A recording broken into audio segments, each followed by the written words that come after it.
Est-ce que tu as déjà entendu dire, si tu fais quelque chose pendant 21 jours, cela va produire un résultat. Et si tu continues encore de le faire, cela risque de devenir ton habitude. Alors, avant de répondre à cette question, ou encore avant de t'expliquer cela, venons ici dans ce tableau. Alors, pourquoi? Ici, on est là toujours à garder le rythme de notre vie ici. Vous voyez, n'est-ce pas? C'est standard. Il n'y a pas de mouvement, il n'y a pas d'inclinaison, il n'y a pas une progression dans ça. Plutôt que dans la norme des choses, on devait, en fait, du tout, progresser en haut ici pour obtenir un bon résultat. Alors, pour répondre à cette question ou encore à ma question, c'est-à-dire ce sont nos habitudes. On dit que quand tu fais quelque chose pendant 21 jours, cela va produire un résultat. C'est parce que même la poule, qui est une créature inférieure à l'homme, a compris ces principes. La poule a quelque chose à nous enseigner. C'est la loi de la focalisation que la poule a compris. Alors pourquoi? C'est quoi cette loi de la focalisation? La loi de la focalisation, c'est lorsque tu fais quelque chose, tu te focalises là, tu vas obtenir un résultat. La poule, lorsqu'elle pond des œufs, jusqu'à, voilà, à un moment donné, elle se concentre sur ça.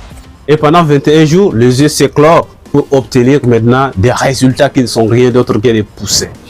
Alors, la poule a compris cela où?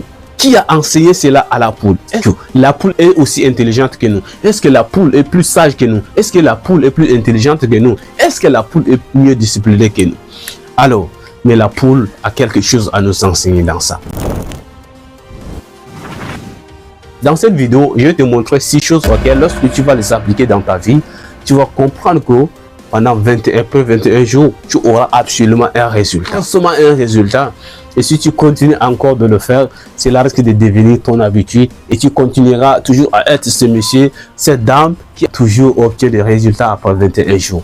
Alors, la première des choses que tu dois faire ici, c'est la distraction. La distraction n'est pas une mauvaise chose, c'est une bonne chose. Parce que c'est elle, moi je le dis toujours, qui permet la mise à jour de notre cerveau. Quand tu te distrais, alors tu évacues ce qui ne marche pas, tout ça. Ça contribue aussi à ta santé mentale, c'est quelque chose de très nécessaire. Alors, tu ne dois pas tout le temps te distraire. Aller par-ci, aller par-là, aller par-ci. Non, ces principes, avant on ne le comprenait pas. Mais ça influençait beaucoup plus sur nous.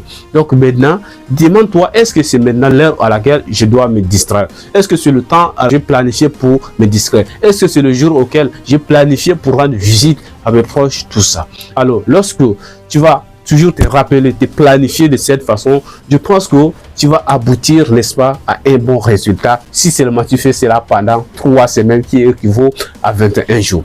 Imagine que au lieu que tu partes, n'est-ce pas, te distraire tout ça, tu es là à la maison et comme tu te dis que tu ne pars pas te promener, tu vas créer une solution. Mais tu es resté comme ça, qu'est-ce que tu dois faire?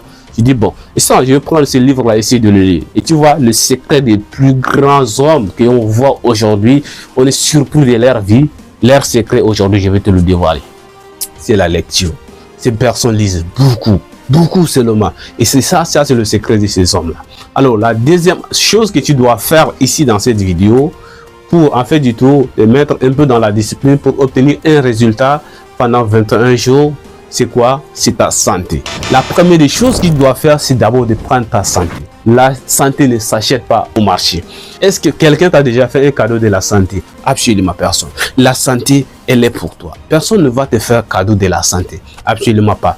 Lorsque tu es en bonne santé, je pense que tu pourras tout faire. Tu peux gagner de l'argent, tu peux faire ceci, tu peux travailler, tu peux lire, tu peux faire ceci, tout ça, grâce à une bonne santé. Mais lorsque tu es malade, absolument rien du tout. Tu ne vas en fait rien du tout faire quelque chose de très nécessaire dans ta vie. Pour maintenir sa santé, il faut éviter des aliments malbouches, tout ça. Ça, ce ne sont pas des beaux aliments. Des aliments, par exemple, des aliments trop gras, en fait trop sucrés. Et aussi éviter aussi de trop travailler parce que ça aussi, ça va influencer énormément sur sa santé.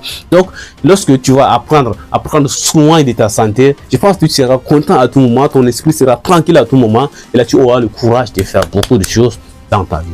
La troisième des choses que tu dois aussi faire, c'est d'abord de faire des pauses repas. Ça, c'est très nécessaire parce que ça aussi, parfois, ça détruit sa santé.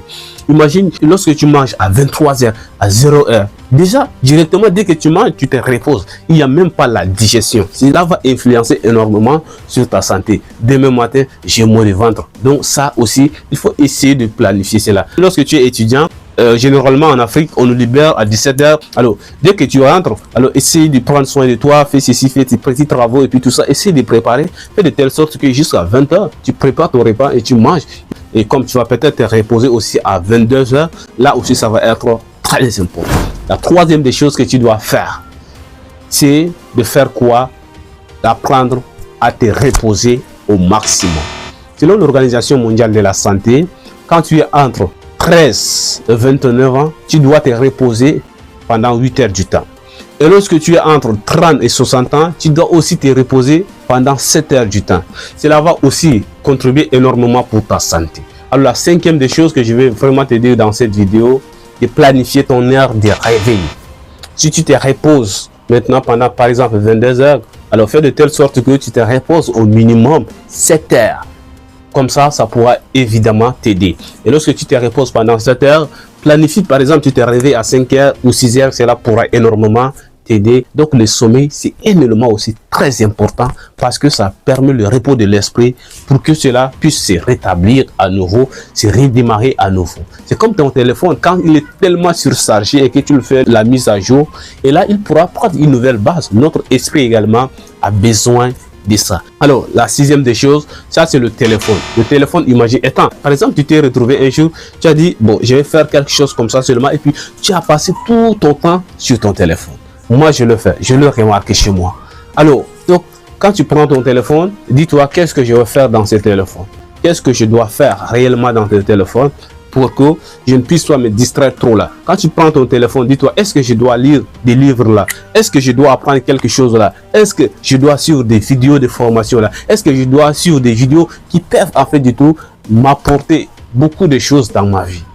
Et là, pour ça, j'ai une solution à t'apporter. Pour tes téléphones, il faut avoir un petit téléphone. Quand tu as un petit téléphone, alors dépose l'autre à côté. Tu t'en fous de ça. Tu mets tes SIM dans le petit téléphone et puis tu te promènes avec. Dis-toi que quand je vais prendre mon gros téléphone en main, je vais faire cette chose. Je vais lire, je vais faire ceci, je vais faire cela pour que cela puisse m'aider.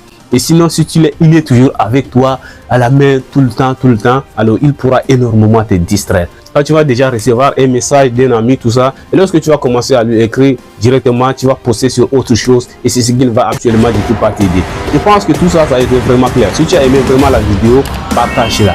Abonne-toi pour m'encourager. Et moi, je te dis à très bientôt pour de nouvelles vidéos.